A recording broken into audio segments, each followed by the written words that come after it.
E vamos ler do versículo 1 ao versículo 8. Todos encontraram? Diga amém. Amém. Quem não encontrou, diga misericórdia. Então, tem um pouquinho. Vamos lá então, Gênesis capítulo 17, versículo 1. Diz assim: quando Abrão tinha 99 anos, o Senhor Deus apareceu a ele e disse: eu sou o Deus Todo-Poderoso. Viva uma vida de comunhão comigo e seja obediente a mim em tudo. Versículo 2. Eu farei a minha aliança com você e lhe darei muitos descendentes. Então Abrão se ajoelhou, encostou o rosto no chão e Deus lhe disse: eu faço com você esta aliança. Prometo que você será o pai de muitas nações. Daqui em diante, o seu nome será Abraão e não Abrão, pois eu vou fazer com que você seja pai de muitas nações. Farei com que os seus descendentes sejam muito numerosos e alguns deles serão reis. A aliança que estou fazendo para sempre com você e com seus descendentes é a seguinte: eu serei para sempre o Deus de você e o Deus dos seus descendentes. Darei a você e a eles a terra onde você está morando como estrangeiro. Toda a terra de Canaã será para sempre dos seus descendentes. E eu serei o Deus deles. Quantos podem dizer amém? Amém. Vira para o seu irmão e diga assim: meu irmão, Deus te colocou nesta terra para prosperar. Mas você está crendo nisso? Vira para outro irmão aí, da sua direita, da sua esquerda, que você ainda não falou, e diga para ele mais uma vez: meu irmão, Deus te colocou nesta terra para prosperar. Você crê nisso, igreja? A palavra do Senhor diz que Deus tem planos de bens, planos de paz, planos que dão a nós o quê? O fim que nós desejamos. O desejo de Deus é que eu e você prosperemos. Deus te criou para prosperar. Nós vemos isso lá no início da criação, né? Antes de Deus criar Adão e Eva, o que Deus criou primeiro? Deus criou o jardim. Deus criou tudo aquilo que Adão e Eva necessitavam. E depois disso que Deus criou o quê? O homem. Porque Deus queria que o homem fosse o quê? Próspero. Fosse abençoado em tudo. E prosperidade no reino de Deus não é muitas vezes a prosperidade que o mundo ensina. Mas prosperidade é ser abençoado em tudo. Ser abençoado o quê? Em todas as áreas da sua vida. Essa é a promessa do Senhor para você. Você crê nisso? Amém. Você crê nisso? Amém. Então aqui quando nós lemos, nós vemos aqui no versículo 1, Abrão ainda tinha 99 anos. E o Senhor Deus apareceu a ele e disse: eu sou o Senhor Deus Todo-Poderoso. E Deus deu uma ordem para ele: viva uma vida de comunhão comigo e seja obediente a mim em tudo. Amados, nós temos aprendido, né? Nós aprendemos muito com o nosso pastor como nós prosperarmos, né? Para nós prosperarmos, para nós termos uma vida financeira próspera, primeiro nós precisamos o quê? Trabalhar. Depois nós precisamos o quê? Ser bons mordomos, administrar aquilo que Deus tem nos dado. E depois nós precisamos o quê? Sermos obedientes a Deus. E quando nós vimos aqui no texto, Deus diz para Abraão: viva uma vida de comunhão comigo e seja o quê? Obediente a mim em tudo. Amados, Deus tem um desejo de prosperar os seus filhos. Quantos aqui são filhos de Deus? Amém. Quantos aqui são filhos de Deus? Amém. Amém. Agora vá comigo um pouquinho lá para frente. Vamos lá em Êxodo, capítulo 3. E Deus continua então liberando essa promessa sobre o seu povo. A promessa que Deus fez a Abraão. Êxodo capítulo 3, versículo 21.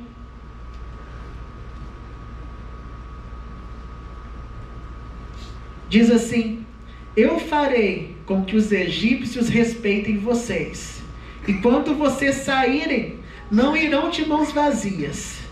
Cada mulher israelita deverá pedir às mulheres egípcias que estiverem morando na casa dela, ou que sejam suas vizinhas, que lhe deem objetos de prata, de ouro e roupas com que vocês vestirão os seus filhos e as suas filhas. E assim vocês tomarão as riquezas dos egípcios. Aqui nós vemos outro tempo. Nós vemos quando Deus então, Ele liberta, através de Moisés, Ele liberta o povo de Israel da escravidão do Egito. Mas Deus fala para ele: vocês não vão o quê? De mãos vazias. Mas vocês vão sair daqui o quê? Prósperos. Vocês vão sair daqui abençoados. Versículo 22 diz assim: cada mulher israelita deverá pedir às mulheres egípcias que estiverem morando na casa dela, ou que sejam suas vizinhas, que lhe deem o quê? Objetos de prata e de ouro, e roupas que vocês vestirão os seus filhos e as suas filhas, e assim vocês tomarão as riquezas dos egípcios. Deus quer liberar prosperidade, riqueza sobre a sua vida. Você crê nisso, igreja? Sabe por quê, amados? Porque é uma promessa para aqueles que são filhos de Deus. Quantos filhos de Deus nós temos aqui? Amém. Para nós terminarmos agora, vamos lá em Gálatas, capítulo 13.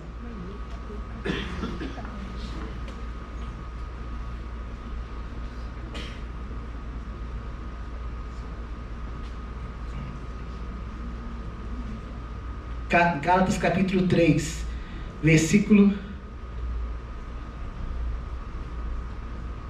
acho que é isso mesmo. Versículo 13. Vamos ver se é isso mesmo. Acho que eu anotei errado, hein?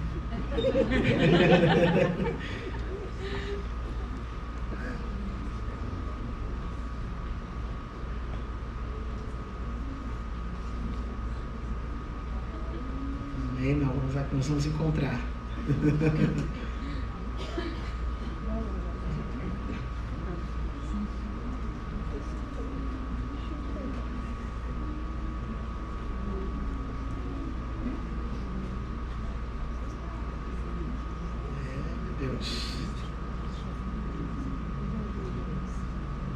É o último aqui, vamos ver se é o último. Isso aí.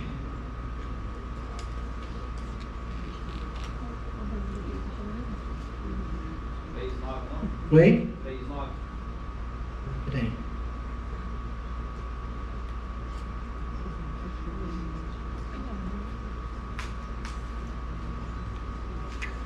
Isso aí, 3:9. Amém. Diz assim: Abraão creu e foi abençoado.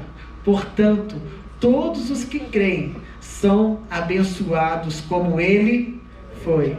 Repita comigo: Abraão creu e foi abençoado. Portanto, todos os que creem são abençoados como ele foi. Vira para seu irmão e diga assim: você tem o direito de ter a mesma prosperidade que Abraão teve. Você crê nisso, igreja? Você crê nisso? Então que você possa tomar posse neste momento. Deus tem algo poderoso e sobrenatural para fazer na sua vida. Amém? Antes de terminar, eu quero contar um testemunho. No tempo de pandemia, né? Ainda nós, um pouco antes da pandemia, nós ainda estávamos na Frangolândia, lá do bairro Linhares. E no mês de março, Deus abriu as portas para nós. Depois do carnaval, Deus abriu as portas para nós abrirmos uma Frangolândia lá no Mariano Procópio. Foi a primeira Frangolândia que nós vimos antes de abrir a nossa, né? Nós ficamos maravilhados ali com o que nós vimos a primeira vez, mas nós nem imaginávamos. E no mês de março, né, nós nem sabíamos que ia viver tudo aquilo, né, que nós vivemos. Nós então entramos ali na Frangolândia do Mariano Procópio. E depois disso, de algumas semanas após, começou o quê? A pandemia, né? Tudo fechou, né? Teve muitas pessoas, infelizmente, né, fecharam os seus negócios. Enquanto muitos estavam desesperados, eu estava vivendo o melhor tempo da minha vida. Amém? Deus abriu as portas no momento que? Certo. Depois, num outro ano de pandemia, quando também nós não esperávamos, surgiu uma outra oportunidade de abrirmos uma Frangolândia lá no Manuel Honório. Foi no tempo que? De escassez. Porque Deus, Ele não se limita em abençoar os seus filhos. Deus não se limita em prosperar os seus filhos, mesmo em um momento de escassez. Deus tem uma promessa de prosperidade sobre a sua vida. Você crê nisso, igreja? Você crê nisso? Então vamos curvar nossa cabeça, vamos orar ao Senhor. Oh, Pai, eu peço a Ti, Pai, que isso não venha ser apenas uma palavra apenas, mas que o Teu povo venha tomar posse das bênçãos do Senhor, da prosperidade que o Senhor tem para a vida dos Teus filhos. Que os Teus filhos, ó Pai, possam prosperar em todo o trabalho de suas mãos. Eles possam viver tempos, ó Pai, tempos de prosperidade, tempos de crescimento, Pai. Porque nós cremos que somos filhos do Senhor. E as bênçãos, ó Pai, seguem a nós quando nós cremos na Tua palavra, Pai. Que o mundo possa olhar para nós e ver que somos um povo próspero, um povo abençoado em todas as áreas, Pai. Que o mundo possa olhar para nós e ver que realmente há diferença entre aqueles que servem ao Senhor e aqueles que não servem. Amém? Amém? Então você prepare a sua oferta, pode pegar o seu envelope. Ou você que está fazendo aí, você precisa da maquininha de cartão, só levantar a sua mão, ou você vai fazer Pix. Mas já prepare a sua oferta e creia que é uma promessa de Deus sobre a sua vida, e que Deus deseja que você seja próspero. É um desejo de Deus que os seus filhos prosperem. Amém? Você que já está preparado, traga a sua oferta.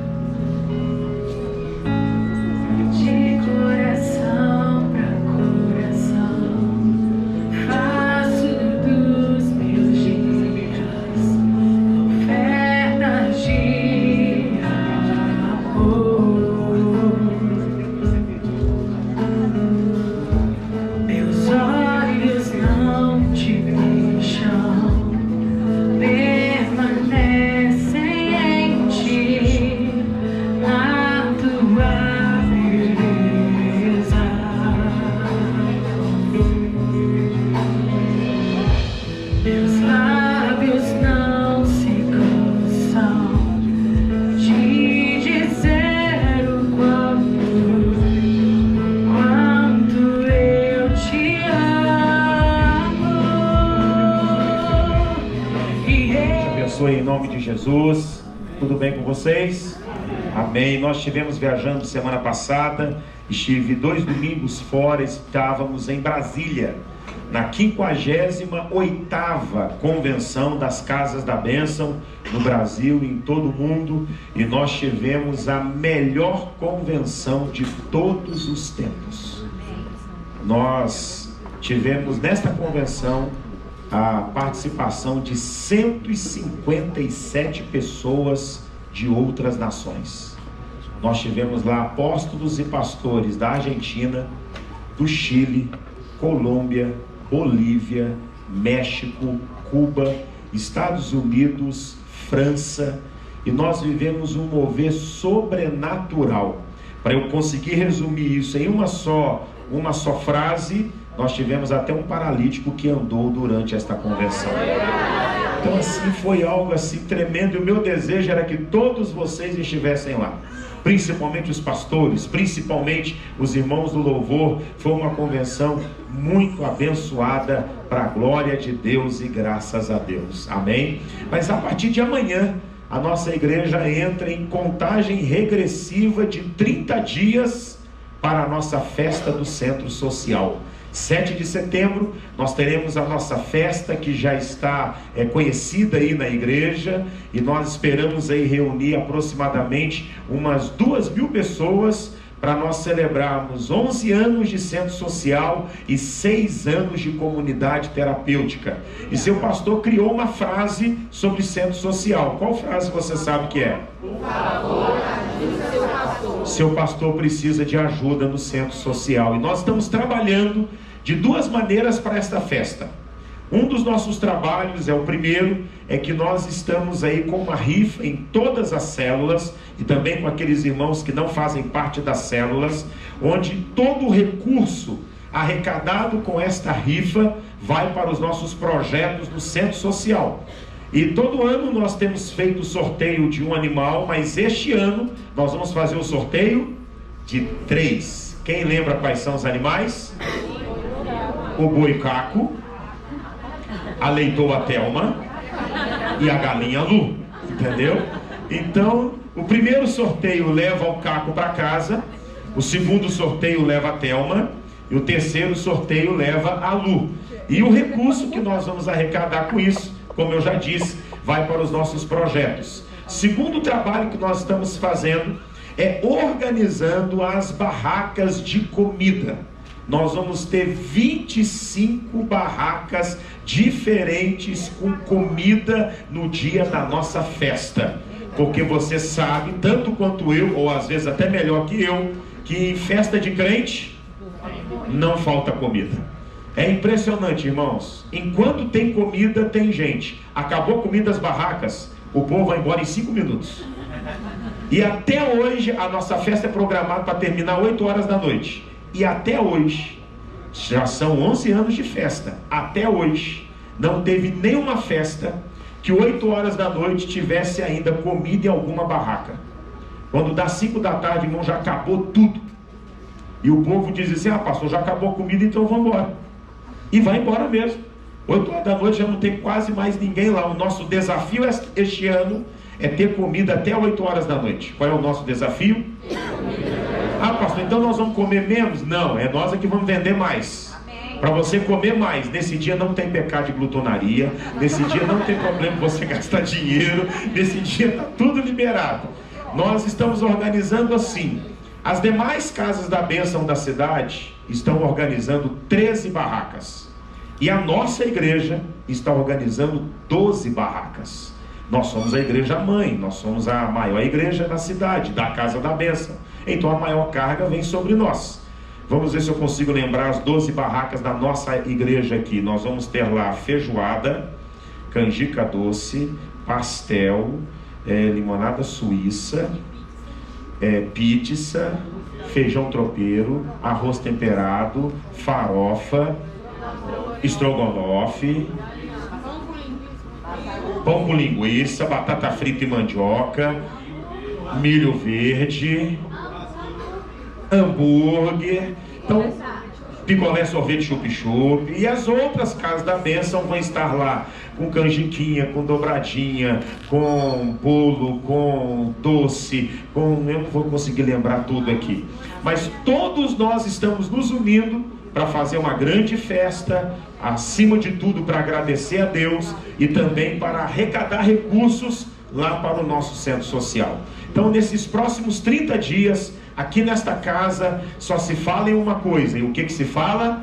Festa do centro social. Mês passado, no culto de Santa Ceia, eu e Vânia viemos a caráter festa social. E nós viemos como? Nós viemos country. Ou para aqueles que não gostam do inglês, eu vim de peão, Vânia veio de peoa.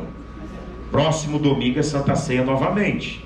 Eu e Vânia viremos novamente a caráter. Mas eu quero convidar a igreja para vir a caráter junto conosco, para nós fazermos um vídeo, fotos muito especiais para a festa do dia 7.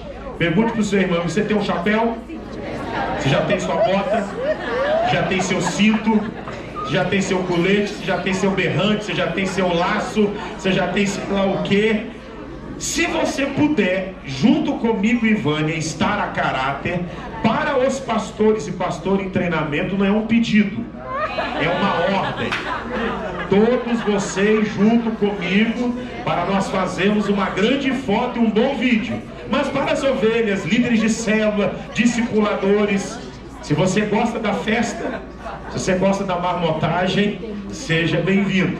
Domingo que vem, então, nos nossos cultos pela manhã e pela noite, nós vamos fazer esse vídeo, fazer algumas fotos que vão para a internet. Então você vê uma peoa bonita.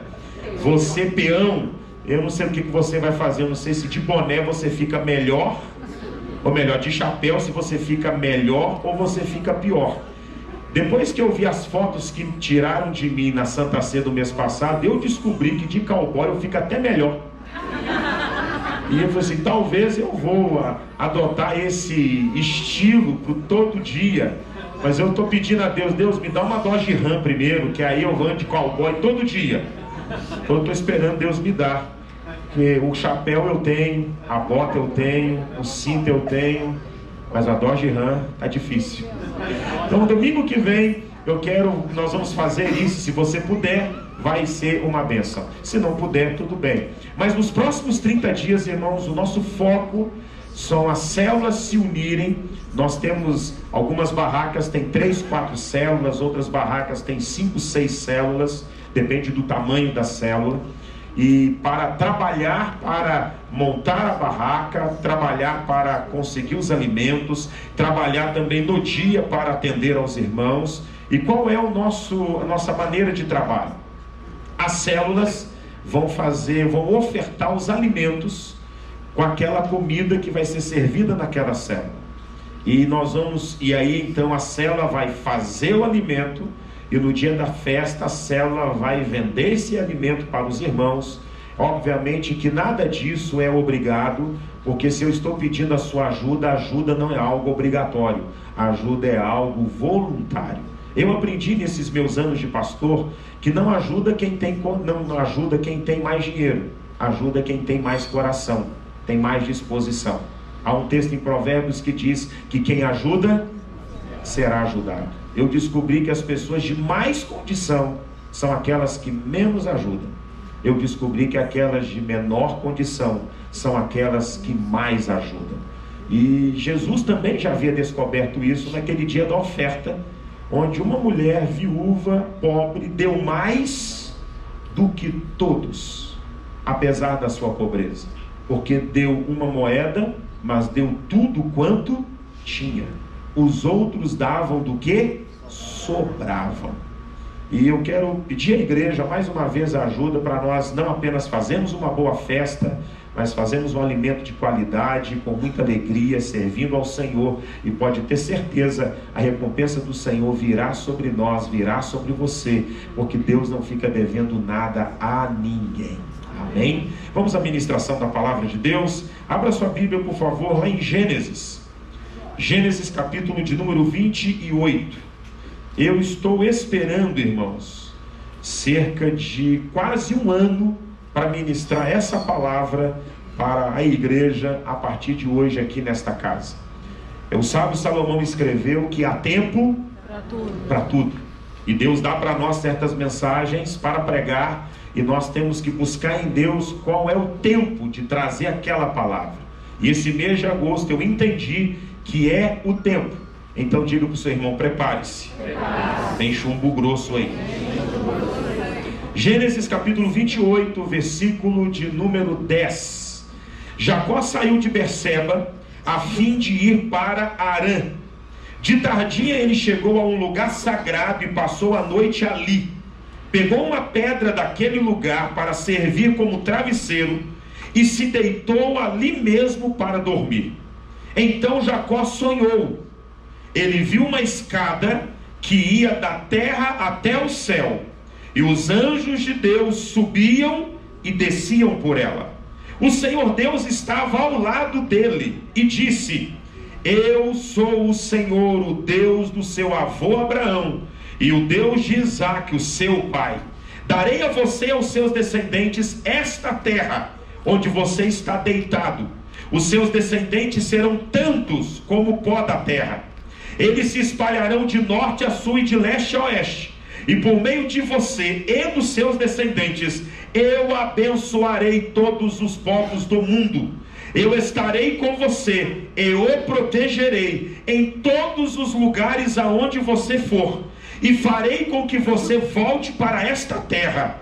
eu não o abandonarei, até que cumpra tudo o que lhe prometi.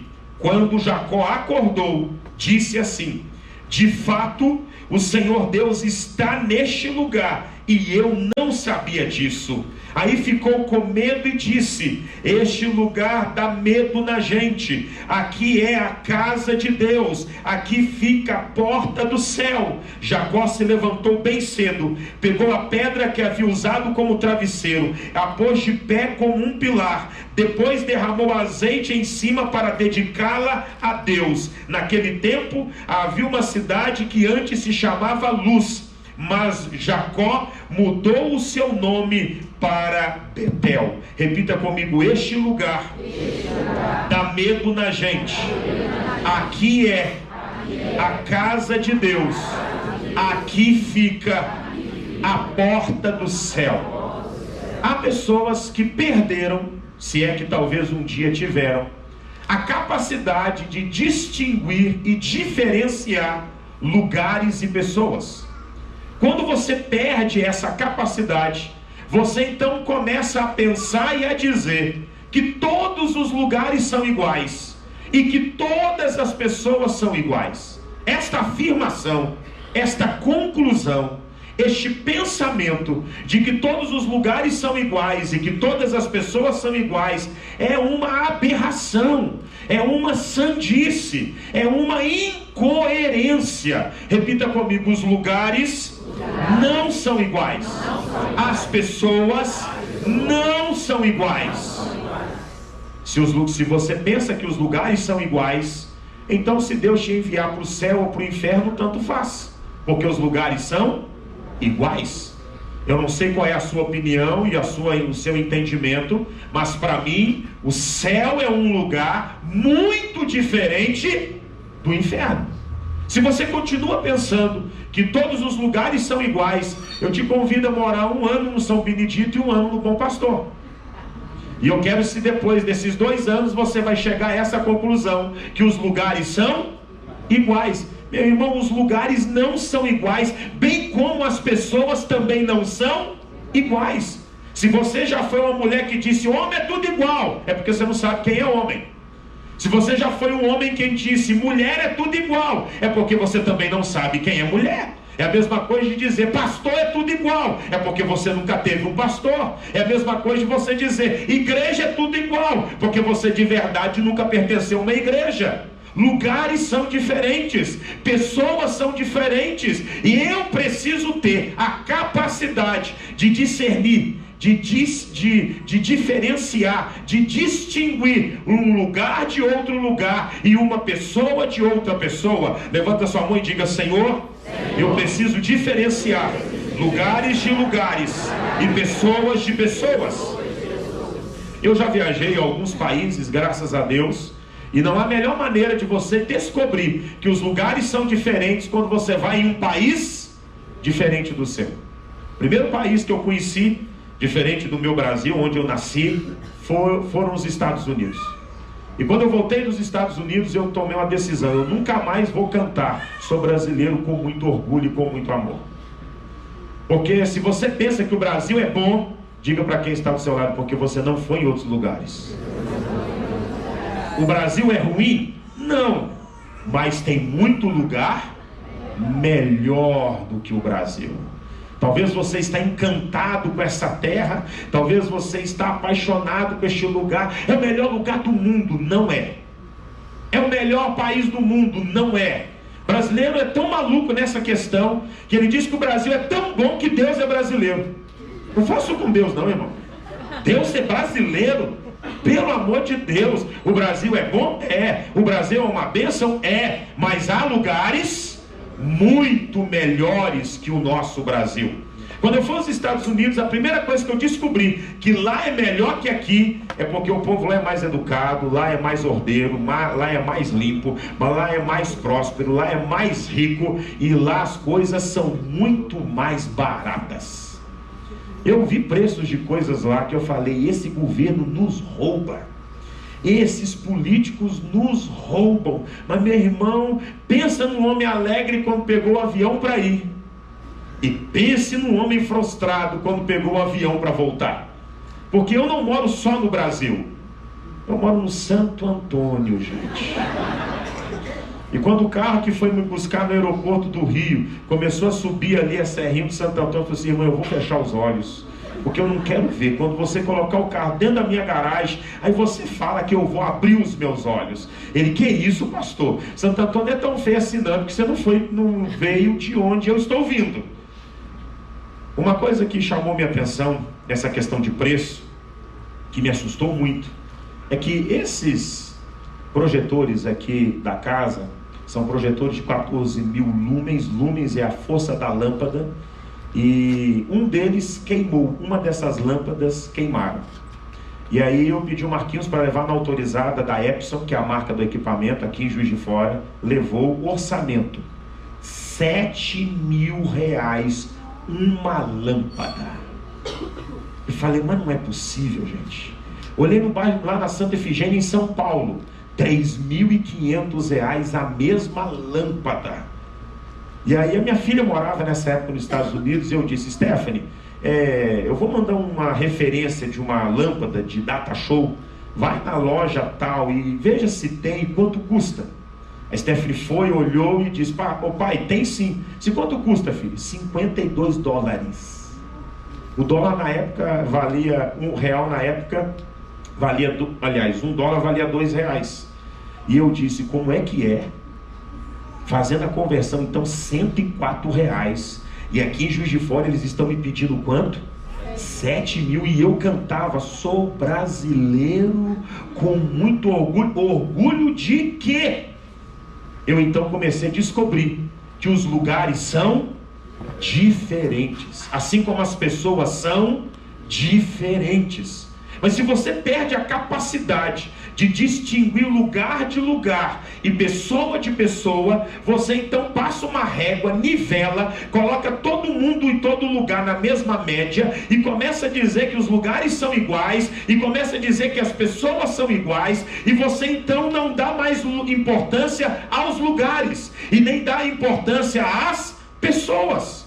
Eu quero, através dessa história de Jacó, ensinar para você que lugares não são iguais e que pessoas também não são iguais. Olha para a sua Bíblia, Gênesis 28, versículo 10, que diz que Jacó saiu de Berseba a fim de ir para Harã. Repita comigo: Jacó saiu de Berseba a fim de ir para Harã.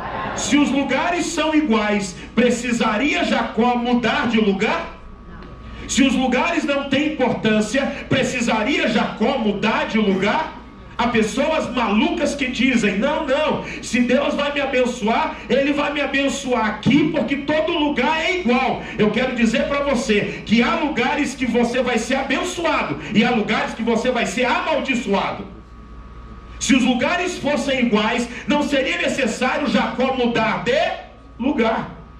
E você que não tem conhecimento da geografia bíblica, você não tem a ideia do que é sair de Berseba para ir para Harã.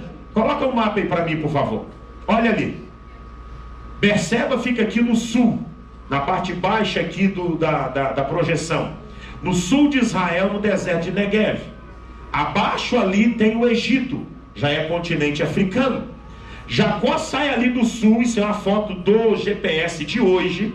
E se hoje, nas estradas modernas de hoje, Jacó fosse fazer essa viagem, a viagem seria 1.097 quilômetros. Sem carro, sem trem, sem avião, sem carruagem, sem cavalo. Jacó faria essa viagem a pé. Ele sairia lá de Berseba no sul e chegaria lá em cima no ponto vermelho em Harã.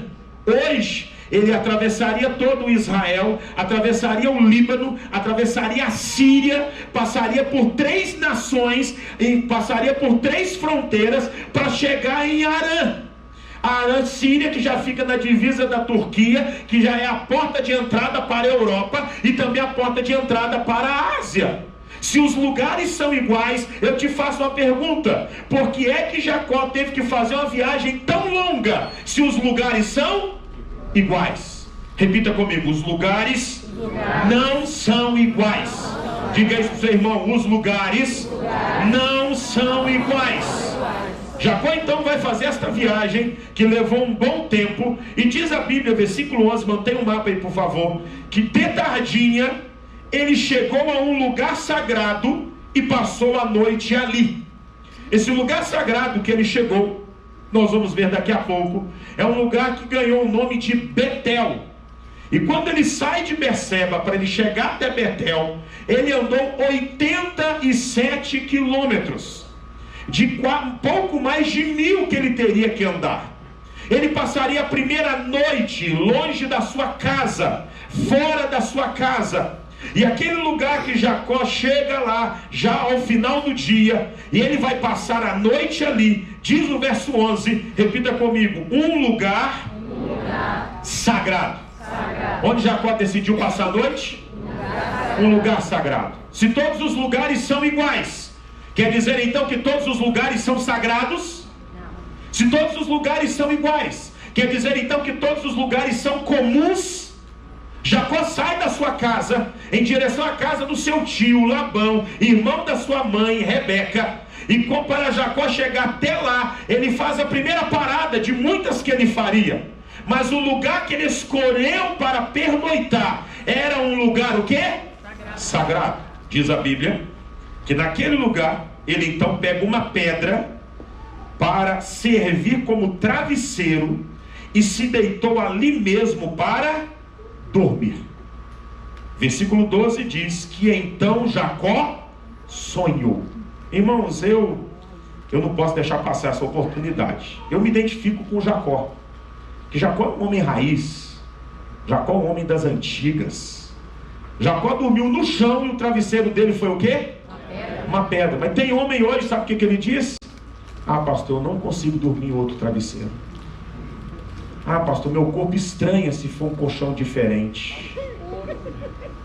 Olha, irmão, eu respeito, mas eu desconfio, tá? Eu sou da opinião que homem que é homem, diga para quem está aí, se tem um homem do seu lado, diga para ele: homem que é homem, dorme em qualquer lugar, irmão, qualquer colchão, qualquer travesseiro. Ah, pastor, se eu dormir em qualquer lugar, eu vou ter insônia, pastor. Eu vou ter pesadelos, pastor. Só, irmão, eu vou te respeitar, mas eu desconfio, meu irmão. Meu irmão, talvez se você fosse Jacó, você não ia dormir lá, porque não teria um travesseiro. Ah, pastor, a pedra é dura. Como é que eu coloco a minha cabecinha, pastor, na pedra? Vira homem, irmão. Pelo amor de Deus. Os homens, tem homem hoje que não dorme no chão, sabia disso? Quando tem acampamento de jovens, no acampamento todo mundo dorme no chão, no colchão, mas no chão. Eu já ouvi um rapaz falar para mim: ah, pastor, tem como eu só passar o dia e não dormir? Você tem, mas por que você não pode dormir? Pastor, eu não consigo dormir no chão. Quando é assim, eu dou umas pausas assim, para eu me controlar, para eu colocar em prática meu autogoverno, meu domínio próprio, e dar um sorriso amarelo e dizer: amém, irmão. Não, mas na minha vontade, lá no fundo da minha alma, é de falar: vira homem! Se eu tiver intimidade, se for minha ovelha muito tempo, se for pastor em treinamento, ou pastor, ah, meu irmão, já trovejo na hora. Você não é homem, não, irmão. Jacó não teve problema. Jacó foi dormir onde? No chão. Usou o que como travesseiro? Uma pedra. E mesmo assim conseguiu sonhar. Outra coisa que chama a minha atenção é sobre os sonhos dos crentes. Há um entendimento científico dos sonhos. Sonhos são imagens, são experiências que estão no nosso subconsciente ou no nosso inconsciente, que enquanto dormimos a consciência se apaga, mas o cérebro mantém a inconsciência e o subconsciente acordados, e é por isso que você tem sonhos, que são referências a coisas da sua experiência de vida, que talvez você já tenha até esquecido, mas lá no seu consciente e subconsciente eles continuam gravados. Mas eu fico impressionado com a quantidade de crente que sonha com capeta, que sonha com demônio, que sonha com Satanás. Eu vou contar aqui duas coisas absurdas, uma mais do que a outra, mas segundo quem me relatou, reais. Uma vez eu estava aqui nesse prédio, e vocês sabem que eu ando durante o culto para ver minhas ovelhas, quem veio, quem não vem, assim por diante. E uma irmã, com muita simplicidade, irmão, sem nenhuma maldade e malícia, me parou e disse: pastor, tem uma coisa para te contar. Eu disse: o que é, irmã? Pastor, eu tive um sonho. Isso é mesmo, irmã? O que eu já pensei? Bom, um sonho bom. Eu disse: pastor, eu sonhei, pastor, e no meu sonho, Satanás foi lá no meu quarto e puxou meu pé. Eu disse: e daí? Não, foi só isso. Eu disse: é mesmo, irmã? Amém, vamos continuar o culto, né? E saí, mas saí pensando: que raio de capeta é esse? Que não tem mais nada para fazer no mundo e que vai na casa dos irmãos no sonho para puxar o pé deles. O que tem no pé do crente que Satanás está puxando o pé do crente? Oh, irmão! Mas o maior não é isso, irmão. Eu era pastor no Recife e a superintendência que eu liderava tinha algumas outras igrejas e uma delas era em Gravatá. Gravatá é zona da mata pernambucana, quase 200 quilômetros distante ali do Recife. E o pastor da igreja lá chamava-se Edilson, e foi marcado um tipo de cruzado onde eu pregaria lá por 3 dias. E a igreja cheia, mas cheia mesmo, irmão. Mas lotada a igreja, e já estava na hora de eu começar a pregar. E uma mulher na igreja chega perto dele, ele já estava assim, aqui no púlpito, como eu estou agora, já pronto para passar a palavra para mim. Uma mulher chega e diz: pastor, eu tenho um testemunho para contar. Eu tenho por praxe que quando alguém me diz: eu tenho um testemunho para contar, eu digo: então conta primeiro para mim, para eu ver se realmente é testemunho. Porque tem gente que conta testemunho, e é isso aí, isso não edifica, não adianta a gente compartilhar. Mas ele incorreu no erro de não ouvir antecipadamente e já passar o microfone para a irmã. Irmãos, eu estou sentado aqui atrás, uma distância pequena, já era um momento de eu ir, eu já estava com a Bíblia na mão, e se os irmãos me conhecem, vocês sabem que eu rio de tudo que é para rir. Eu não tenho que segurar riso porque eu estou no altar, estou na igreja, meu irmão, se é para rir, eu vou rir. E a irmã pega o microfone e diz: irmãos, eu tive um sonho com a nossa igreja, sonho com o nosso pastor. Meu irmão, irmãos, eu tenho certeza que nossa igreja é abençoada, que nosso pastor é abençoado. No sonho que eu tive, esta igreja estava cheia, como está cheia hoje, é até confirmação do meu sonho. E o pastor estava aqui, igual ele está agora, com o microfone. Irmãos, no meu sonho veio um anjo, entrou pela porta desta igreja, veio voando, veio até o altar, parou ao lado do pastor e urinou no pé dele. Irmão, irmão, pelo amor de Deus, irmão, o que você sonha, irmão? Irmão, eu ali atrás, eu falei: o anjo fez o quê? O anjo urina, irmão. O anjo faz xixi. Que anjo é esse? Que o mictório dele é o altar, que o banheiro dele é o púlpito. E aí o pastor Edilson, e a irmã fala isso e entrega o microfone para ele. Ele: glória a Deus, né, irmãos? Aleluia, né, irmãos? Mas sem jeito, que sorriso amarelo. Vou receber aqui o nosso líder, eu tô lá rindo. Vou receber aqui o nosso líder, passa a palavra para mim, eu tenho que me recompor, né, irmão? Vai aí uns 30 segundos rindo, bebendo uma água, irmão, a igreja inteira riu. E a irmã lá sentada, com a mão levantada, aleluia, o povo recebeu nada, irmão. Pergunta para o seu irmão: você sonha? Seus sonhos têm Deus? Ou você tem pesadelos com o diabo? Não, se você sonhar com o diabo, não é sonho, é pesadelo.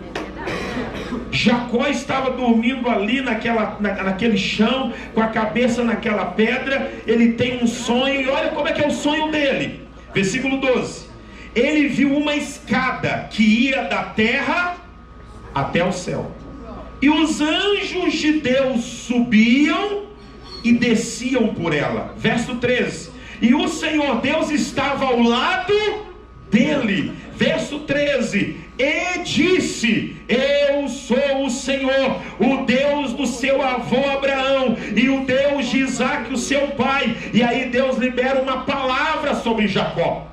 Depois que Deus fala com Jacó, avance comigo por favor, versículo de número 16. Quando Jacó acordou, disse assim: de fato o Senhor Deus está neste lugar, e eu não sabia. Se você não distingue, não diferencia lugares de lugares, você pode estar em um lugar que Deus está ali, mas você não sabe. Você é ignorante acerca dessa informação. Por quê? Porque você pensa que os lugares são iguais, que um lugar é só um lugar, que um lugar é qualquer lugar.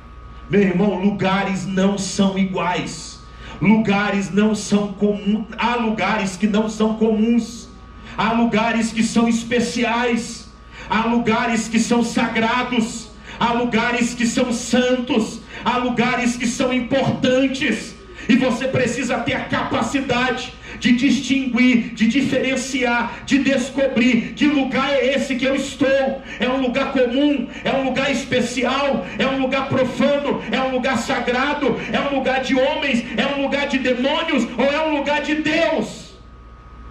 Se não fosse pelo sonho, Jacó não teria descoberto que aquele lugar que ele estava era um lugar o quê?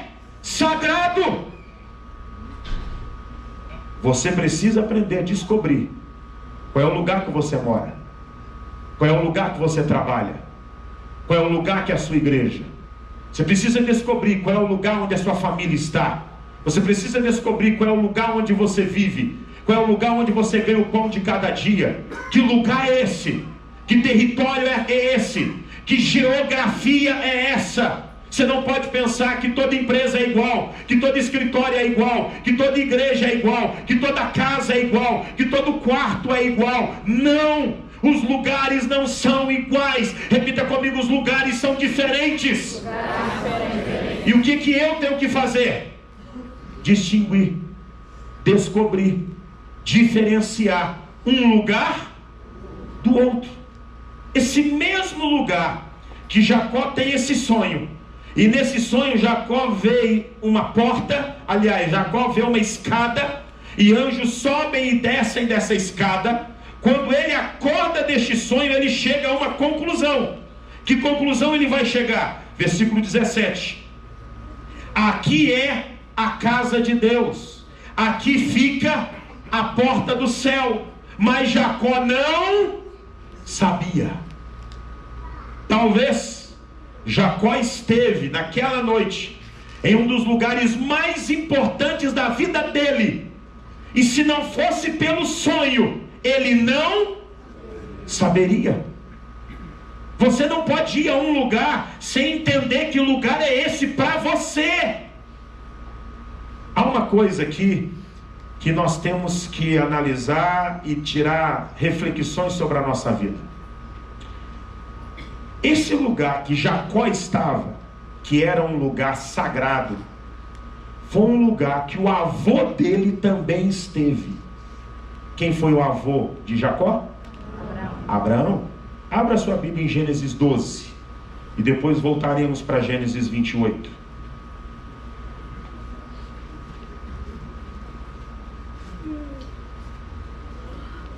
Gênesis 12, versículo 8. Depois disso, Abrão foi para a região montanhosa que fica a leste da cidade de Betel, e ali armou o seu acampamento. Betel ficava a oeste do acampamento, e a cidade de Ai ficava a leste.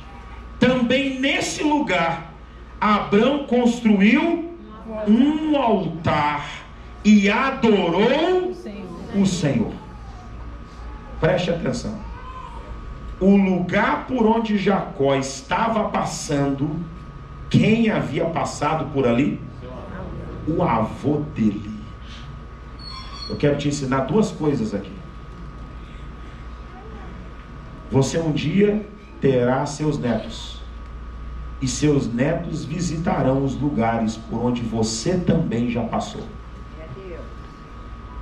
O lugar que Jacó estava passando, o avô dele havia passado.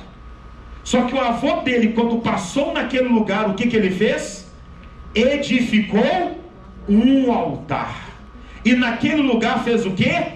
Adorou o Senhor. Abraão sabia que o neto dele passaria naquele lugar um dia? Será que Abraão tinha perspectiva disso? Será que Abraão tinha consciência disso? Muito provavelmente não.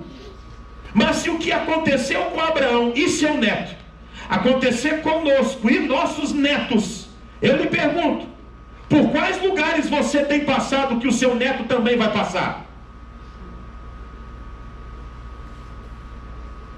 Seu neto pode visitar as bocas de fumo que você está visitando. Seu neto pode entrar nos motéis que você está entrando. Seus netos podem ir para as boates que você está indo. Seus netos podem ir para os lugares onde você está indo hoje. Os lugares que você está indo hoje, você gostaria que seus netos fossem no amanhã? Os lugares onde você vai hoje, o que é que você faz neles? Jacó estava passando por Betel. O avô dele, Abraão, também passou por Betel. Quando Abraão passou em Betel, o que é que ele fez? Edificou um altar e fez o que ali? Adorou a Deus o Senhor. Os lugares por onde você passa são lugares onde você tem uma identificação com Deus, uma identificação com o mundo espiritual. Os lugares por onde você passa são lugares onde você edifica altares e você adora o Senhor naquele lugar. Abraão não sonhou que o seu neto sonhou. Abraão não viveu naquele lugar as experiências que seu neto viveu. Betel foi muito mais forte na vida de Jacó do que foi forte na vida de Abraão. Mas quem é que plantou a semente para Jacó colher o que iria colher? Abraão. Quais são os lugares onde você vai? Quais são os lugares que você frequenta? Quais são os lugares que você pernoita? Quais são os lugares que você mora ou dorme? Se seus netos, se seus bisnetos, se sua descendência passar por aquele lugar, será que o que você fez vai influenciar sua descendência? Diz a Bíblia, voltemos para Gênesis 28. Diz a Bíblia, Gênesis 28, versículo 10, que Jacó saiu de Berseba a fim de ir para Harã. De tardinha ele chegou a um lugar. Quando Abraão passou por Betel, o lugar era sagrado? Não, era um lugar comum. Mas a atitude de Abraão naquele lugar transformou um lugar comum em um lugar sagrado, em um lugar natural, em um lugar sobrenatural. Os lugares por onde você passa tem alguma transformação? Nós podemos viver duas realidades na nossa vida. Eu posso influenciar o lugar, ou o lugar pode me influenciar. Eu vou repetir. Eu posso influenciar o lugar, ou o lugar pode me influenciar. Repita comigo. Eu posso influenciar um lugar, ou um lugar pode me influenciar. Qual é a realidade da sua vida? Os lugares te influenciam, positivo ou negativamente, ou você influencia os lugares, positiva ou negativamente? Ser humano tem um poder absurdo de assimilar lugares e de influenciar lugares. E eu vou te dar uma dica para você entender. Você já chegou em algum lugar, algum quarto, sala, escritório, algum lugar, onde haviam pessoas brigando, discutindo, e quando você chega, eles param de brigar, mas você percebe que tinha alguma coisa errada acontecendo ali? É o poder do lugar. Nossos sentidos conseguem ter uma percepção do lugar que nós entramos. Talvez você já viveu essa experiência de entrar em um lugar e sentir um peso, uma angústia. Entrar em um lugar e perceber que você ali não é bem-vindo. Entrar em um lugar e perceber que ali estava acontecendo alguma coisa errada. Como você também já percebeu, de você entrar em um lugar e ver que aquele ambiente é bom, que aquele ambiente é positivo, que aquele ambiente é abençoador. Há lugares que nós temos prazer de estar, e há lugares que nós não vemos a hora de sair dali, porque aquilo está nos fazendo mal. Sabe o que isso nos ensina? Repita comigo: os lugares não são iguais. Diga isso para o seu irmão: os lugares não são iguais. Abraão passou por este lugar, edificou um altar neste lugar, adorou a Deus neste lugar. Passa agora 2 gerações depois, vem seu filho Isaac, agora vem seu neto Jacó, e Jacó vai passar naquele mesmo lugar. E aqui eu tenho uma crítica a Jacó e ao seu pai.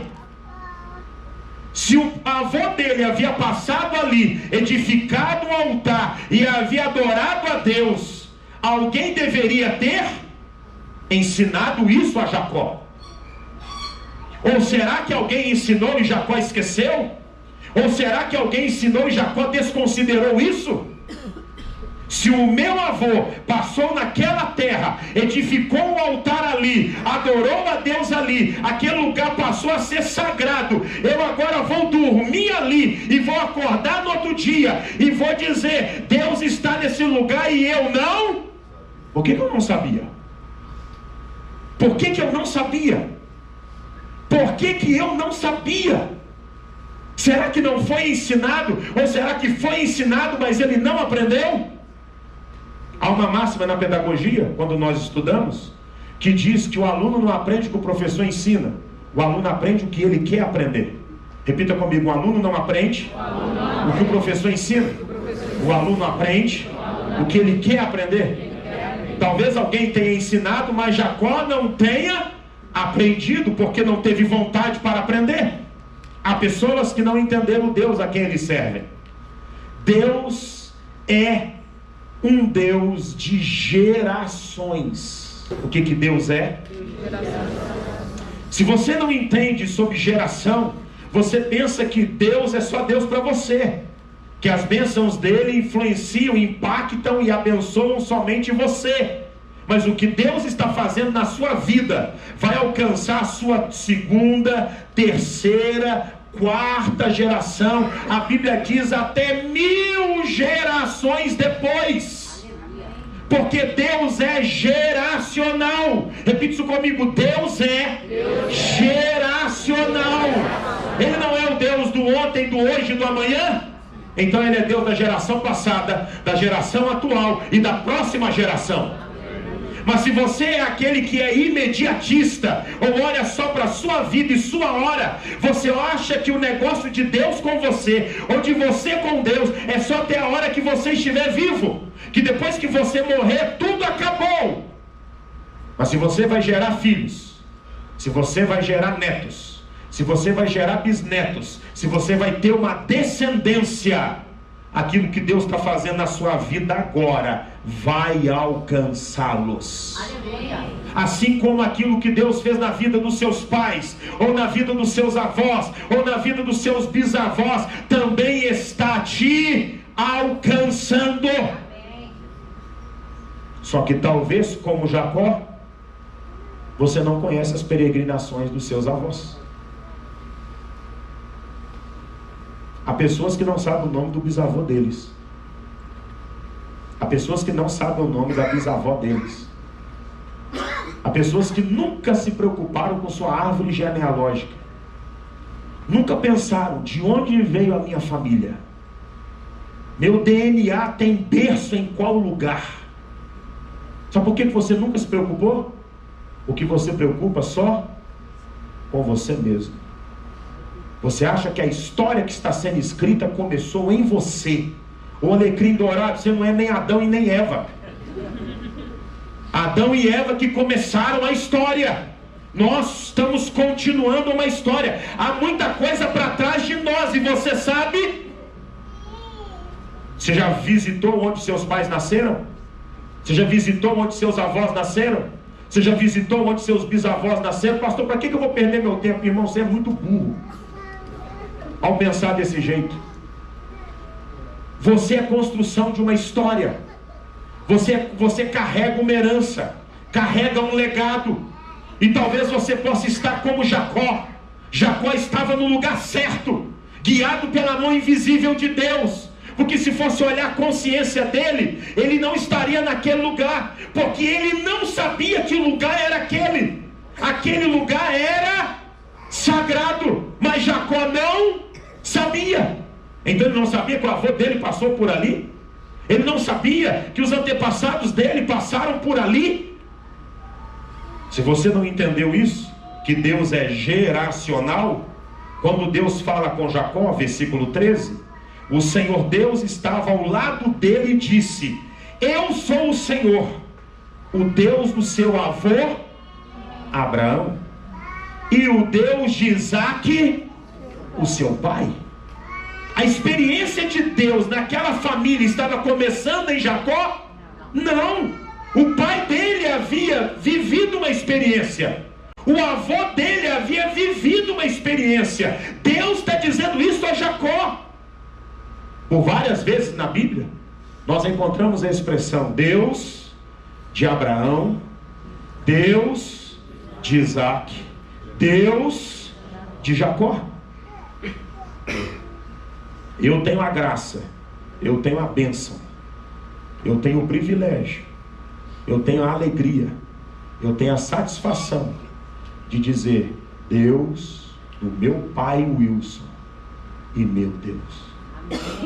A minha filha tem a bênção, a minha filha tem a honra, a minha filha tem o privilégio de dizer: Deus do meu avô Wilson, Deus do meu pai Abraão e meu Deus. Ano que vem eu vou ter neto. E meus netos vão poder dizer: Deus do meu bisavô Wilson, Deus do meu avô Abraão, Deus do meu pai Tiago, meu Deus. Você entende que você está construindo essa história na sua família?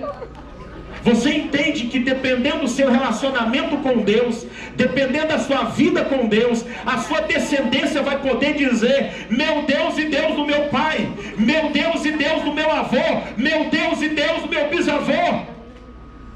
Mas você não pensa em filhos, você não pensa em netos, você não pensa em bisnetos, você pensa em quem?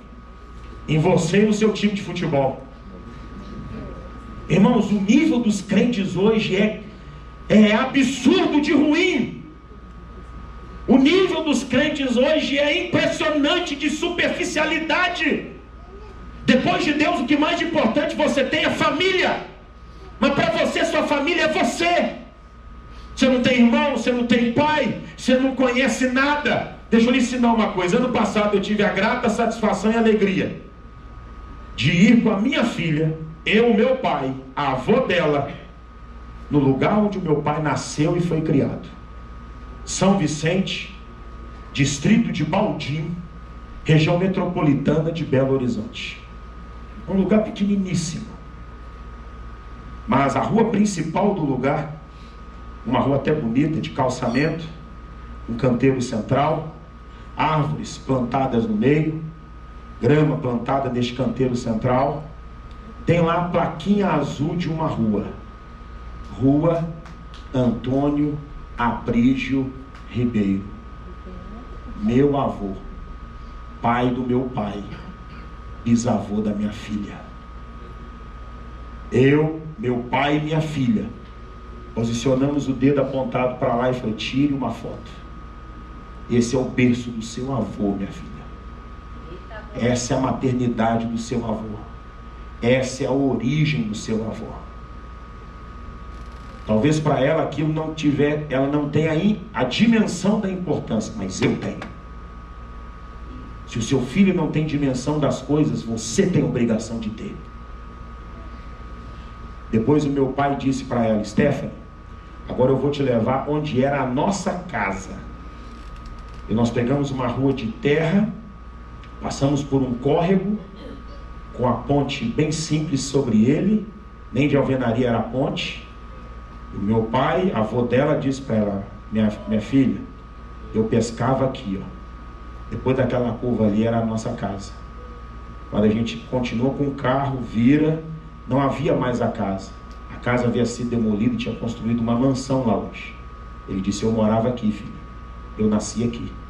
Não era bonito como era isso. Era uma casa simples, era uma casa pobre. Mas aqui é meu berço, aqui é minha origem.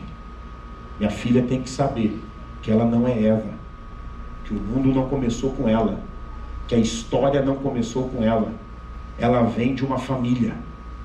O próximo alvo com ela, eu já disse para ela, é levá-la onde a avó dela, minha mãe, nasceu. Nova Era, distrito, ou melhor, Amatita, distrito de Nova Era, perto de Coronel Fabriciano, o Vale do Aço Mineiro. Você tem história, filha. Você tem família, filha.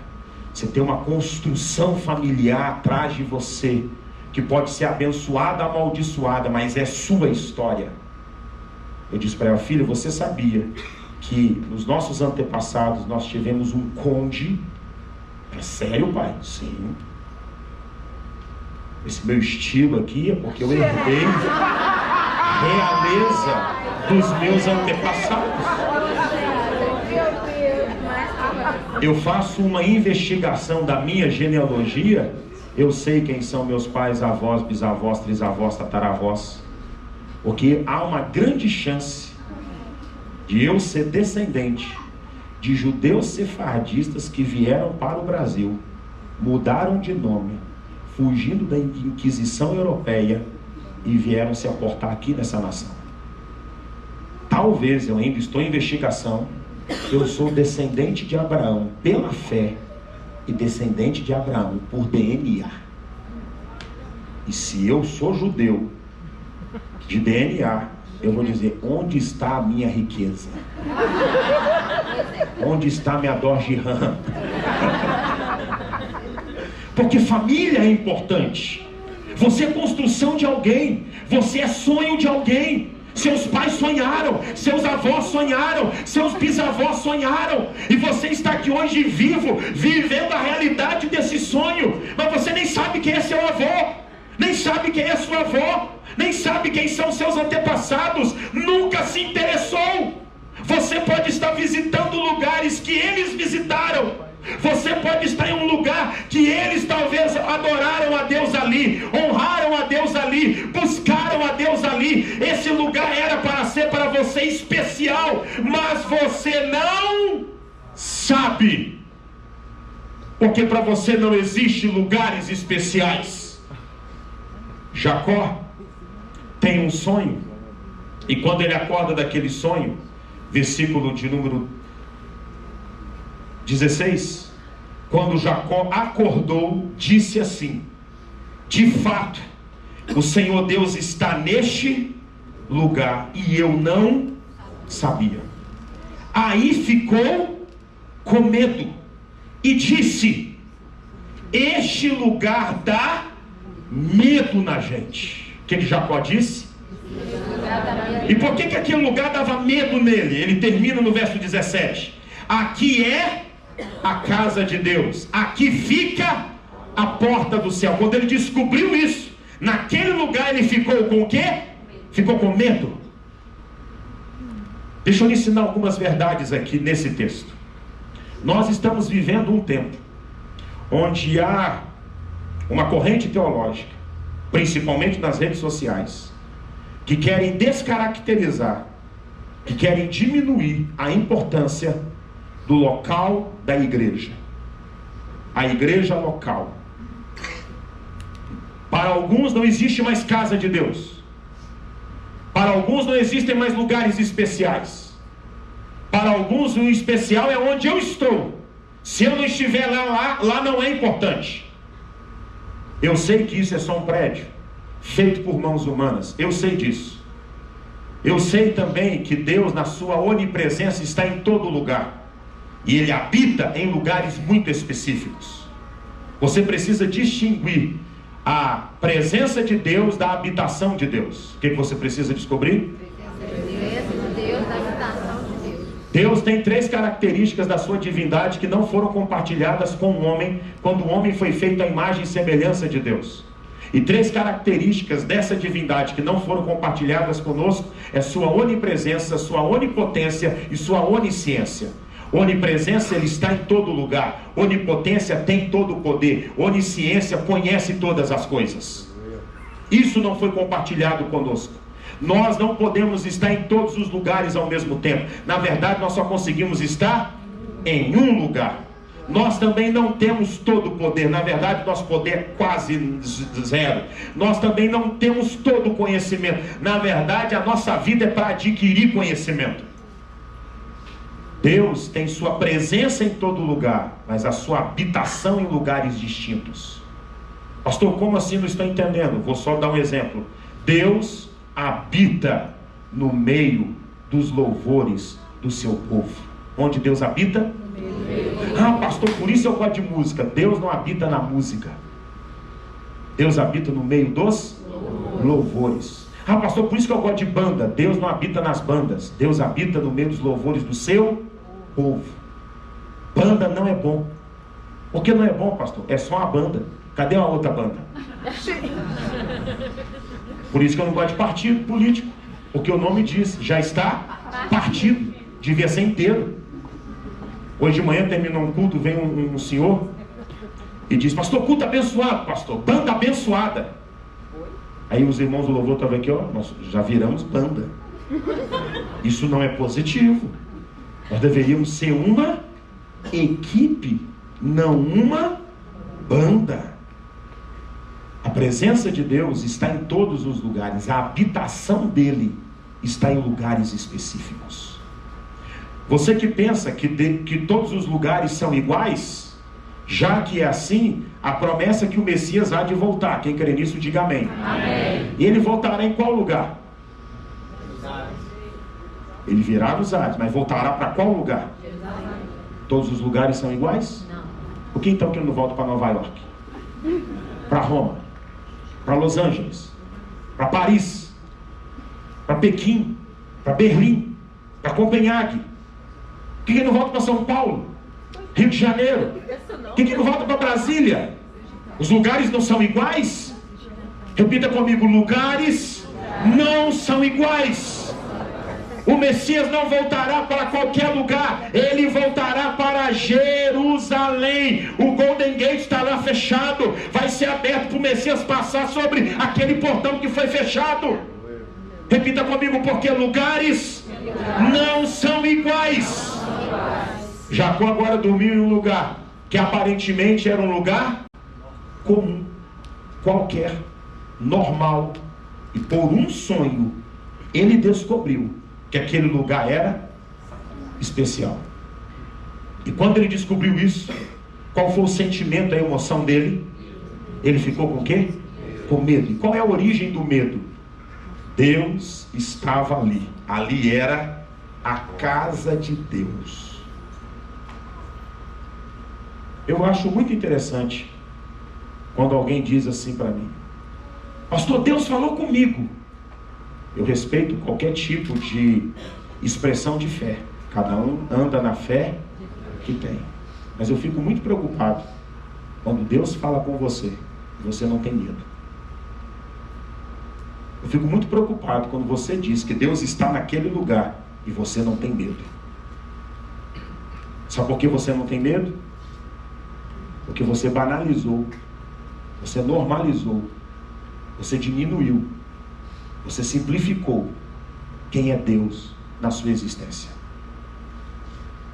Ah, pastor, mas Jacó, né, pastor? Jacó era filho de Abraão. Aliás, neto de Abraão. Jacó era filho de Isaac. Jacó era um homem muito abençoado. Eu não sou assim, pastor. Ah, é? Sabe qual é o contexto histórico deste momento na vida de Jacó? Na minha visão, era o pior momento da vida dele. Porque Jacó enganou o pai, enganou o irmão. Jacó foi hipócrita, foi fingido, foi mentiroso, foi falso. Quando o irmão descobre que ele o engana, o irmão toma uma decisão: eu vou matar o meu irmão. E Jacó, para não ser morto pelo irmão, o que ele faz?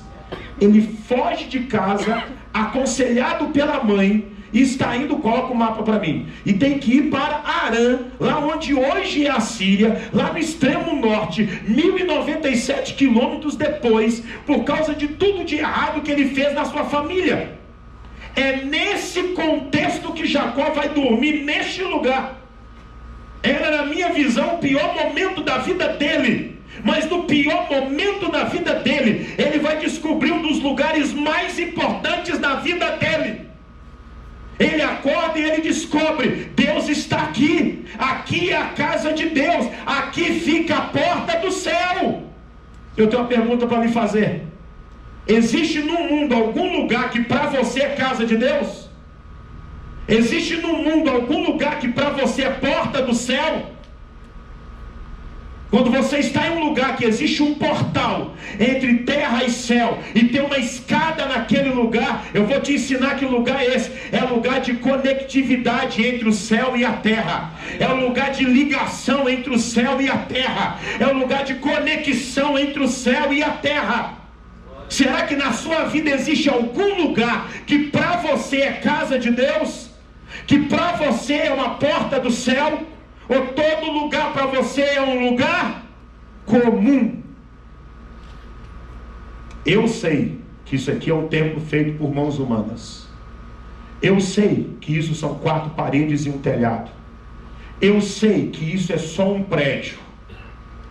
Mas para mim, eu descobri que aqui é a minha porta do céu. Que aqui é a casa do meu Deus. Que aqui tem uma escada para mim, que conecta a terra ao céu, e anjos sobem e descem neste lugar, e que Deus está comigo aqui. Talvez não é isso para você, mas é para mim. Quem passa lá fora e olha para esse lugar e diz: ah, isso é só um prédio, isso é só um templo. É para ele, mas para mim, na minha experiência, esse lugar para mim é sagrado. Esse lugar para mim é porta do céu. Esse lugar para mim é casa de Deus na minha vida. Há um grande problema. Se você é um crente, que ontem, domingo passado, você estava em uma igreja, hoje você está nessa, domingo que vem você estará em outra. Sabe por que você vive assim? Porque nenhum lugar ainda para você é uma porta do céu. Nenhum lugar ainda para você é a casa de Deus. Nenhum lugar ainda para você tem uma conexão entre céu e terra. Por isso você vai naquela igreja e diz: toda igreja é igual. Toda igreja pode ser igual para você, mas para mim não tem igreja igual a essa. Porque para mim eu descobri que aqui é a porta do céu na minha vida. Segundo a prefeitura, no censo de 2016, em Juiz de Fora havia mais de 2.000 templos evangélicos. E por que todo domingo eu estou neste templo específico? Há igrejas abençoadíssimas em Juiz de Fora. Aqui bem perto de mim, aqui, Pastor Moisés, na Catedral das Assembleias de Deus, uma das igrejas mais antigas de Juiz de Fora. Se a gente sobe aqui a Rua Alfred, nós chegamos no Parque Alto, lá tem o templo da Igreja Metodista. Primeiro templo protestante de Minas Gerais, tombado com patrimônio da humanidade, se você não sabe. Se nós andamos mais um pouco, tem igreja preparatória. Se andamos mais um pouco à frente, já tem uma outra igreja que não me lembro o nome ali agora. Isso, Cordeiro e Leão. E assim nós vamos vendo igrejas, igrejas e igrejas. E por que cada domingo eu não estou em cada uma delas? Porque as igrejas não são iguais para mim. Pode ser para você, mas eu descobri um lugar que é porta do céu na minha vida. Eu descobri um lugar que é casa de Deus na minha vida. Eu descobri um lugar que para mim é santo. Eu descobri um lugar que para mim é sagrado. E olhe para mim, este lugar que é sagrado para mim foi construído pelo meu pai. Eu tenho história, eu tenho família, eu tenho DNA, eu tenho passado, eu tenho presente e eu terei futuro. Aleluia. Meu pai casou nesse templo. Eu e meus irmãos fomos apresentados neste templo. Eu casei neste lugar. Eu fui enviado como pastor neste lugar. Eu fui abençoado como pastor neste lugar. Eu fui edificado neste lugar. Eu fui socorrido neste lugar. Respeite esse lugar, porque para mim ele é importante. Para mim esse lugar é santo. Para mim esse lugar é casa de Deus. Para mim mim este lugar é a minha porta do céu. Pode não ser para você, mas é para mim. Então respeite o que ele significa para mim, se ele não significa isso para você. Eu tenho algo mais importante ainda para falar. Se você não respeita este lugar, não volte a este lugar nunca mais. Eita glória. Esse lugar não precisa de você, é você que precisa dele. Aleluia. Esse lugar não depende de você, é você que depende dele. Esse lugar existia antes de você e continuará existindo quando você partir dessa terra. Fala, Deus. Talvez para você isso não é importante, mas para mim é, porque aqui é a minha porta do céu, aqui é a minha casa de Deus, é aqui que tem uma escada que liga a minha vida ao céu. Aleluia. Oh, Deus. Me chateia, me angustia, me revolta a falta de reverência com este lugar por parte de muitas pessoas. Quem masca chiclete, quem chupa bala, quem aciona a rede social, quem envia mensagem no WhatsApp, quem brinca com criança, quem vai a banheiro, quem toma água, quem deixa filho correr neste lugar, quem chega atrasado, quem chega depois que começou, sai antes de terminar, faz desse lugar um playground. É porque esse lugar para você é só um prédio, mas para mim não é. Aleluia. Se você não respeita por você, respeite por mim. E talvez você me faria um favor de nunca mais voltar neste lugar. Glória a Deus. É melhor estar aqui com 5 pessoas, que para elas este lugar é a casa de Deus e a porta do céu, do que estar aqui com 300 pessoas, que este lugar é como um shopping, é como um supermercado, é como a sua casa, é como o seu escritório, é como o seu colégio, é como a sua empresa. Aqui não é casa da avó Joana, aqui é a porta do céu para mim. Aleluia. Se você não respeita isso, não volte mais a este lugar. É Deus. Eu fico impressionado com pessoas conversando, com pessoas batendo papo, com pessoas mascando chiclete. Vá a um tribunal e masque o chiclete na frente de um juiz. Vá a um tribunal e consulte em rede social na frente de um juiz. E você vai ver o que vai acontecer com você. Mas sabe por que você faz isso aqui? Porque você não reconhece que esse lugar não é um lugar qualquer. Você não reconhece que esse lugar não é um lugar diferente. É por isso que na vida de algumas pessoas, ou talvez muitas pessoas, você não tem uma experiência para compartilhar nesse lugar. Porque já que este lugar não é porta do céu para você, e não é casa de Deus para você, por que Deus vai se manifestar neste lugar na sua vida? Quando você reconhecer que lugar é esse para você, não basta reconhecer por causa de mim. O que esse lugar é para mim, talvez não é para você. Porque cada um anda na fé que tem, na luz que tem. Há católicos que fizeram do santuário de Aparecida a porta do céu dele, a casa de Deus para ele. Não é para mim, mas é para quem? É para ele. Mas sabe qual é o meu comportamento? Eu não vou lá avacalhar aquele lugar. Eu não vou lá arrancar película do banheiro daquele lugar. Eu não vou lá pegar fralda descartável e entupir o vaso sanitário daquele lugar. Eu não vou lá quebrar as cadeiras daquele lugar. Eu não vou lá para deixar o meu filho ficar arrancando espuma da parede desse lugar. Sabe por que eu não vou lá? Porque eu respeito que aquele lugar é para ele. Não é para mim, mas é para ele. Então eu deixo ele lá. Mas ele também não tem que vir para cá para pensar que esse lugar é nada. É nada para ele, mas para mim é a casa de Deus. É a porta do céu.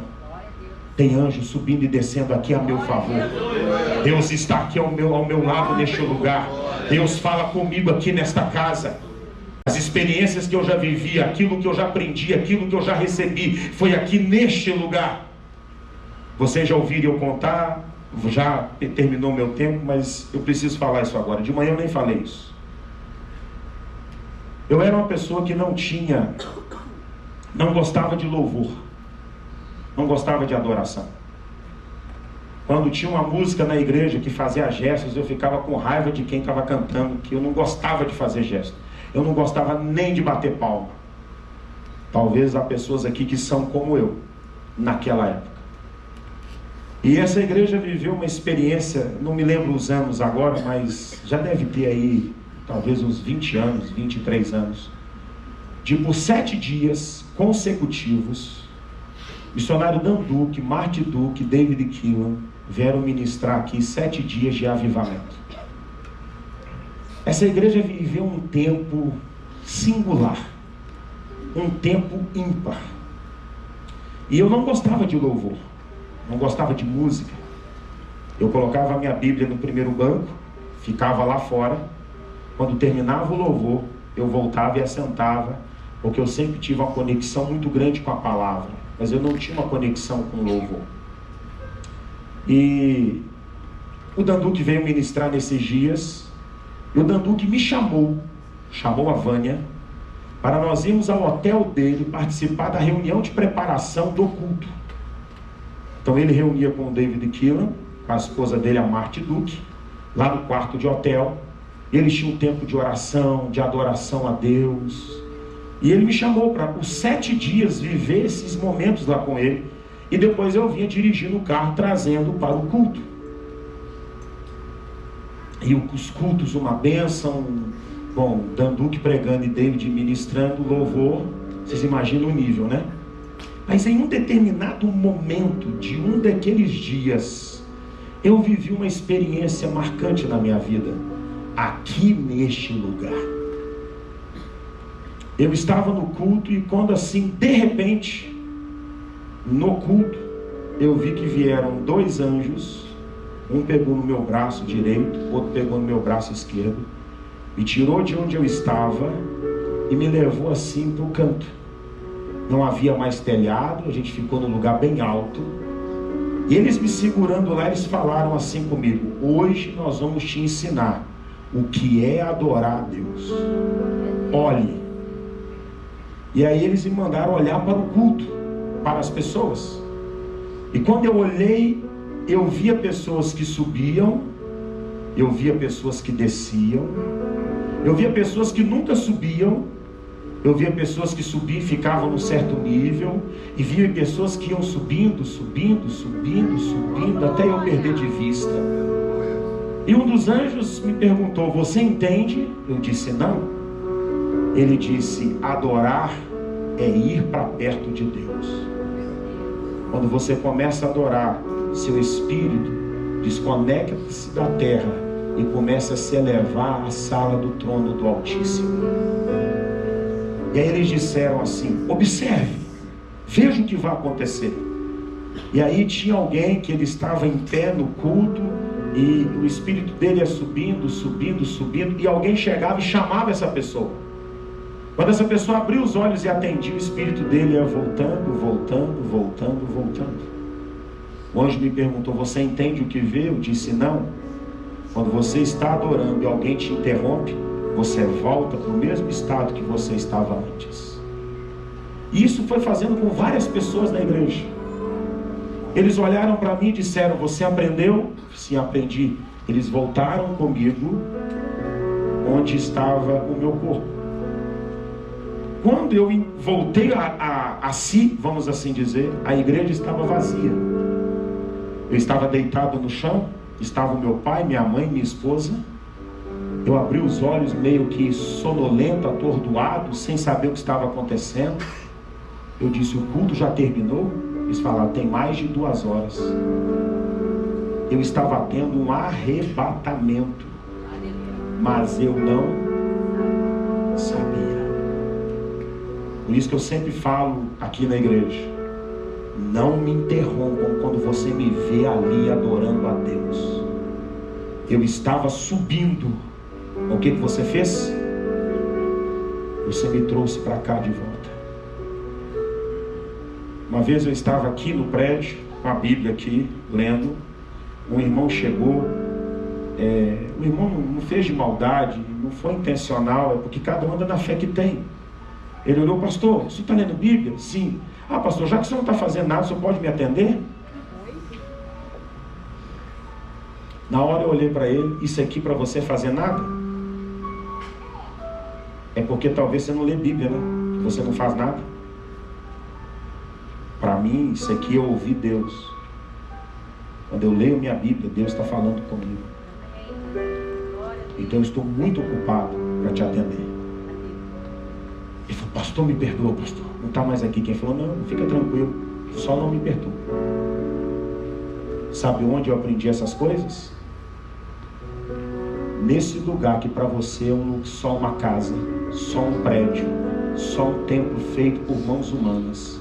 Mas para mim, isso aqui é sagrado. Limites que eu já tive na minha vida foram rompidos aqui. Coisas que eu aprendi na minha vida foi nessas cadeiras que foram minha escola. Por isso, se aqui não é especial para você, respeite, porque é especial para mim. Se você não tem tido experiências sobrenaturais aqui, vá para outro lugar, descobrir um lugar para você. Mas é aqui que eu descobri o sobrenatural de Deus na minha vida. Para mim, aqui é a casa de Deus. Para mim, aqui é a porta do céu.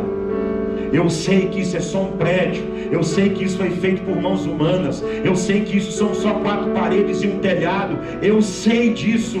Mas por causa das experiências que eu vivi aqui, aqui passou a ser um lugar especial para mim.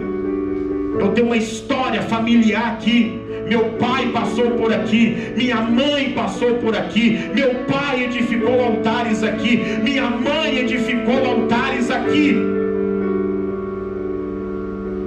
Vocês sabem como meus pais se casaram? Você sabe onde tudo aconteceu? Aqui. Era um templo bem menor que esse, telhado de amianto. Isso aqui antes era uma oficina. Poucas pessoas na igreja. Era um culto. Meu pai vai orar aqui neste lugar. O altar era lá, não era aqui não. Meu pai sobe e vai orar. Quando ele ora e olha para o povo, ele vê uma nuvem branca na cabeça da minha mãe. Minha mãe era a tesoureira da igreja. Minha mãe liderava as mulheres da igreja. Minha mãe era profetisa na igreja. Meu pai tinha 28 anos. Minha mãe tinha 20 anos. Quando meu pai viu aquela nuvem na cabeça da minha mãe, ele assustou e durante todo o culto a nuvem ficou na cabeça dela. Ele morava na casa de um presbítero. Ele disse ao presbítero: hoje eu não vou para casa, eu vou passar vigília. E o meu pai, o escritório era aqui, ó. E o meu pai passou uma noite inteira ali, expulsando o demônio da nuvem na cabeça da minha mãe no culto. Meu pai disse que quando já estava amanhecendo, ele ouviu a voz de Deus: isso não é demônio, é a sinalização que eu estou te dando, que ela é a sua esposa. Meu pai disse que ele falou com Deus: eu não te pedi mulher nenhuma, eu não te pedi esposa nenhuma, eu fiz voto que eu serei como Paulo, eu não terei esposa nem filho para não me atrapalhar no ministério. Meu pai disse que ouviu a voz de Deus: você já está atrapalhado no ministério, ela vem para te ajudar.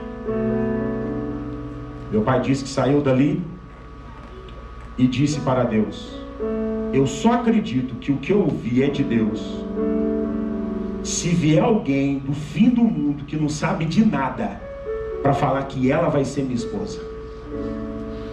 Quando então meu pai recebe um telegrama do missionário Paulo Roberto Rezende Oliveira, que fazia missões nos índios na Amazônia, e disse: Wilson, consegui um voo da FAB e vou chegar a Juiz de Fora, vou passar 3 dias com você. E o missionário Paulo Roberto chegou e disse para o meu pai: eu vim aqui só porque eu tenho que mostrar uma coisa para você, que Deus já mostrou e você não acreditou. Meu pai disse: o que é? No culto eu te mostro. Então veio o missionário Paulo Roberto pregar aqui 3 dias, e no culto meu pai disse: vem cá. Aliás, o missionário Paulo disse: vem cá. Pegou a mão do meu pai, deu a volta por trás. Minha mãe estava nessa ponta aqui, ó. Deu a volta por trás, parou atrás da minha mãe e fez assim, ó. Meu pai olhou para ele: depois do culto eu te falo. O São Paulo Roberto veio, pregou. Eles entraram naquela salinha. O São Paulo Roberto pegou meu pai pela mão, puxou ele e disse: meu Jesus não falha. aquela baixinha, Deus já te falou que vai ser sua esposa. Falou ou não falou, Wilson? Ele disse, falou. Só para Roberto, aleluia, meu Jesus não falha. Meu pai, ainda não satisfeito, escreveu uma carta para o líder dele, apóstolo Doriel, perguntando 10 qualidades que a esposa dele deveria ter. O apóstolo Doriel fez uma lista de 10 qualidades, e a minha mãe tinha todas as qualidades. O apóstolo escreveu, a família dela deve ser toda da igreja, os que moravam aqui em Juiz de Fora eram. Ela deve trabalhar com as mulheres da igreja. Ela liderava na época o chamado departamento feminino. Ela deve saber mexer com dinheiro. Ela era a tesoureira. Ela nunca deve ter namorado ninguém. E minha mãe nunca tinha namorado ninguém. Ela deve ser profetisa. Minha mãe era profetisa. Ela não pode faltar nenhum culto. Minha mãe vivia mais na igreja do que na casa dela. E outras qualidades mais que eu não me lembro aqui. Depois de tudo isso, naquela sala, meu pai chama a minha avó Jandira, a filha dela Maria, o presbítero que ele morava na casa dele, entraram ali, ele disse que foi assim. Todo mundo reuniu, ele olhou e eu tenho que falar uma coisa para vocês. Bateu forte na mesa. Olha para mim, moça. O Espírito de Deus falou para mim que você vai ser minha esposa. Não gosto de você, não tenho sentimento por você, mas se Deus...